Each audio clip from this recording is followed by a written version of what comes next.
Well, hello and welcome to another episode of 5 Minute Dispatch where you get all the latest theme park news in just 5 minutes. Our 5 minute timer is beginning, and for today, we are talking about a couple of European parks and European coasters and attractions. So let's go to Drayton Manor, located in the United Kingdom. So this park is trying to transition to a more family-friendly park. And here's one of the ways they're doing that. They're modifying their old Shockwave roller coaster. If you're not familiar, Shockwave was an old Intamin amusement ride stand-up coaster. The ride originally opened in 1994. It had a height of 120 feet, pardon me, a length of 1,640 feet, a speed of 53 miles an hour, 4 inversions, those including a loop, a zero-G roll, and a double corkscrew. So they are modifying the ride and changing the name. So the name is changing from Shockwave to just Wave, which I think is actually a pretty decent name. I don't hate that name at all.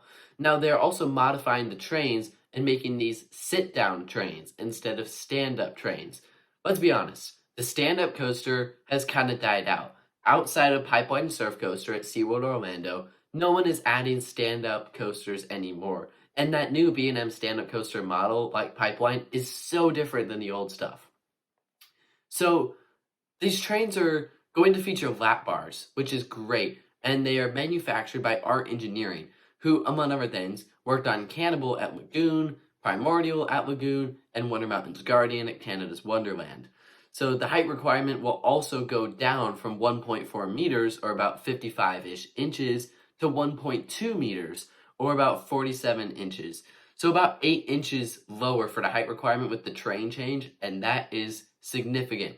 Now let's talk about Grona Lund. We saw some awesome concept art revealed for Grona Lund's new themed area. When this will open, we don't know. I'm guessing 2026. 2025 seems a little bit too early. But this new themed area is going to be awesome. This land is a third of the size, basically, of the rest of Grona Lund combined, and it's going to feature multiple different attractions. In fact, it's located on a separate part of the park that's an expansion plot, and you have to take a bridge from kind of by Monster on the second level of the park. You have to take a bridge connecting both sides of the park, almost like Kentucky Kingdom in Kentucky, and that park has a bridge going across the freeway connecting Lightning Run and a couple different rides to the rest of the park. So this area almost looks steampunk-esque, just a little bit, and it looks really beautifully done. Now, concept art doesn't always pan out, but this concept art is beautiful. So rides include a monorail-style attraction, some sort of flat ride, probably from Zamperla would be my guess, some sort of indoor playground, possibly, and a mysterious building that could have an attraction inside it. Maybe it's a restaurant, maybe it's a walkthrough. I doubt it's a dark ride. Just seeing how Grona Lund has done theming over the years, I also don't think that building is large enough, but there's something they can do in there. But the big thing here is that they are going to have a Vekoma coaster.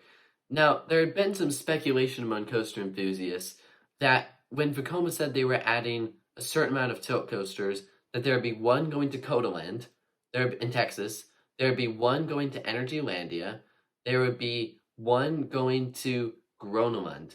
And so the Energylandia project appears to be no more. Codaland is still happening. But now, this also doesn't appear to be a tilt coaster. This, to me, looks like a Vekoma launch coaster. And it looks to have about 4 inversions, maybe 7 or so airtime moments. And it looks really, really good, especially because it goes around the whole area. And New Age Vekomas, I haven't had a chance to ride one, unfortunately. And we don't really have anything in the States outside of maybe Big Bear Mountain at Dollywood. But that's smaller, that's for families. Something like Abyssus at Energylandia is what this is going to be like.